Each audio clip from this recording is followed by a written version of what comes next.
الحمدللہ والصلاة والسلام علی رسول اللہ ثم اما بعد فاعوذ باللہ السمیع العلیم من الشیطان الرجیم بسم اللہ الرحمن الرحیم رب اشرح لی صدری ویسر لی امری واحلل عقدۃ من لسانی یفقہوا قولی رب زدنی علما۔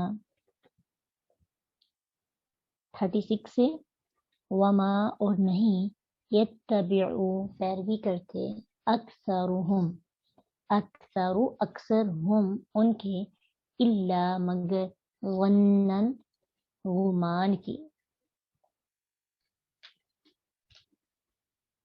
ان الظن بے شک گمان لا یغنی نہیں کام آتا من الحق حق کے مقابلے میں شیئن کچھ بھی۔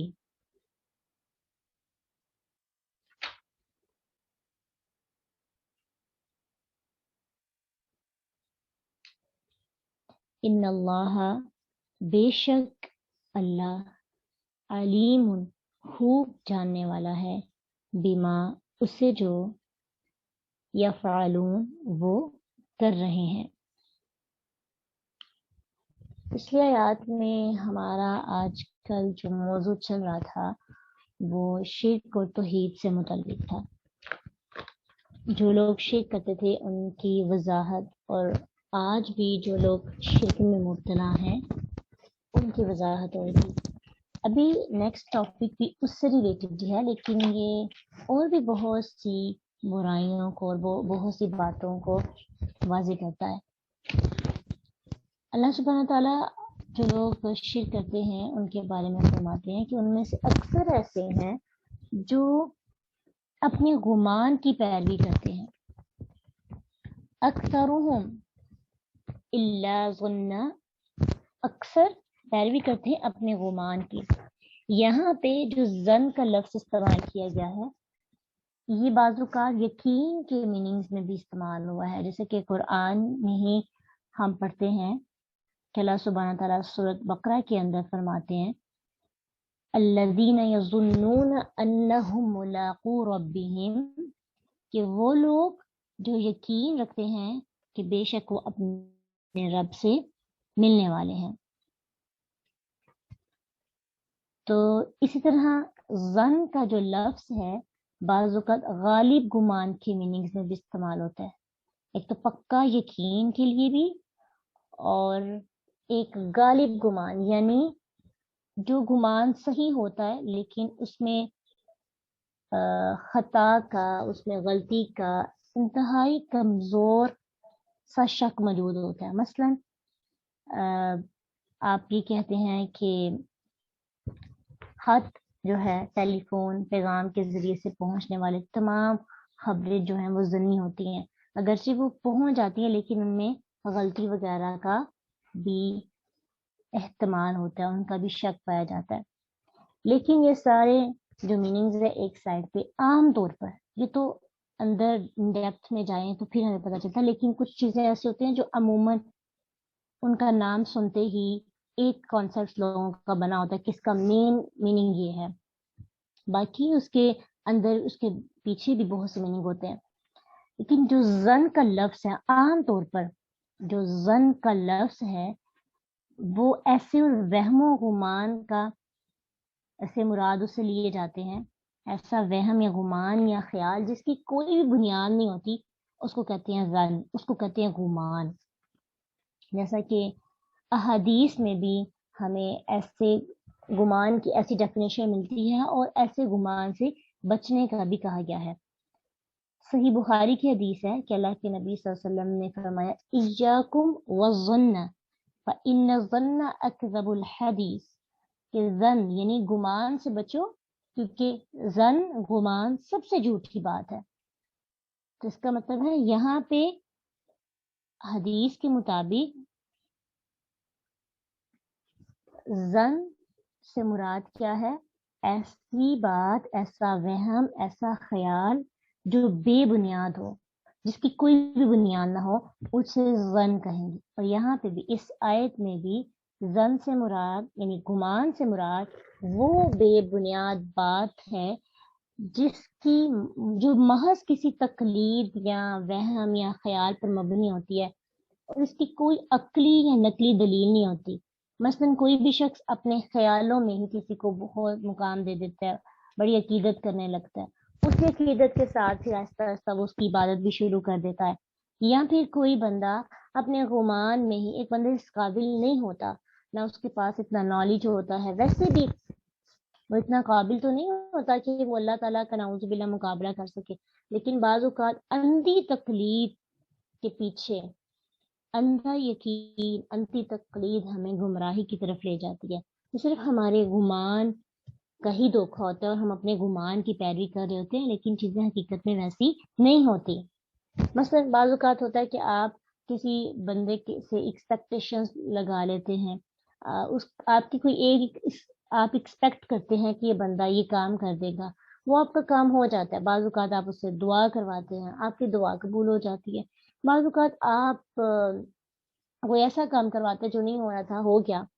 اب آپ گمان کرنے لگتے ہیں کہ یہ بندہ تو بڑا اس کی اللہ تعالیٰ تک رسائی ہے اور میری رسائی نہیں ہے. آپ اس کے بارے میں بہت گمان اپنے مائنڈ کے اندر پیدا کرنا شروع ہوتا ہے جو حقیقت سے بڑے دور ہوتے ہیں.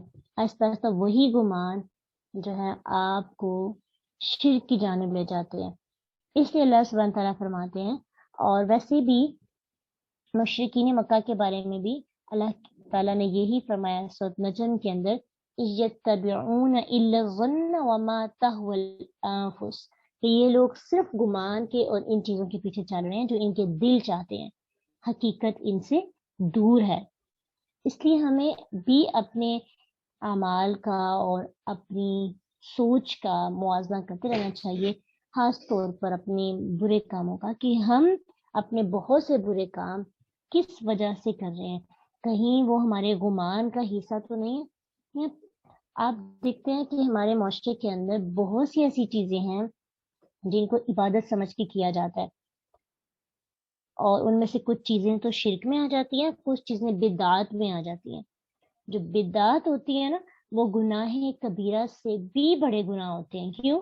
کیونکہ گناہ جو ہے وہ انسان گناہ سمجھ کے کرتا ہے، لیکن جو بدعات ہوتی ہیں وہ انسان کے گمان کا حصہ ہوتی ہے. انسان اپنے گمان کی وجہ سے کوئی بھی ایک نیا ریچول بنا لیتا ہے اسلام کا اور اس کی پیروی کرنا شروع کر دیتا ہے، اور پھر اس کو دین کا حصہ سمجھتا ہے، اس کو عبادت سمجھ کر ثواب کی نیت سے کرتا ہے. تو یہ سب کچھ کیوں کرتا ہے؟ اپنی خواہشات کی وجہ سے، گمان کی وجہ سے، حالانکہ ان کی نہ تو کوئی عقلی دلیل ہوتی ہے، نہ ہی کوئی ان کی نقلی دلیل ہوتی ہے. ٹھیک ہے، تو جو لوگ مشرکین میں سے فرشتوں کو اللہ کی بیٹیاں کہتے تھے، اللہ تعالیٰ نے ان کے بارے میں بھی یہی کہا، وَمَا لَهُم بِهِ مِنْ عِلْمٍ إِن يَتَّبِعُونَ إِلَّا الظَّنَّ وَإِنَّ الظَّنَّ لَا يُغْنِي مِنَ الْحَقِّ شَيْئًا، کہ حالانکہ انہیں اس کے متعلق کوئی علم نہیں، وہ صرف گمان کے پیچھے چل رہے ہیں، اور بے شک گمان حق کے مقابلے میں کسی کام نہیں آتا. دنیا کے اندر جتنے بھی لوگوں کو، اور خود عمل کرتے رہیں گے، اور جتنے بھی لوگوں کو اپنے پیچھے چلا لیں، لیکن آخرت میں وہ اپنے اس اعمال کی وجہ سے، اپنے گمان کی وجہ سے جتنے بھی اعمال کر رہے ہیں ان کے کام نہیں آئیں گے. حدیث میں بھی آتا ہے نا، ایک حدیث بھی ہے کہ بہت سے ایسے لوگ ہوں گے قیامت کے دن ان کے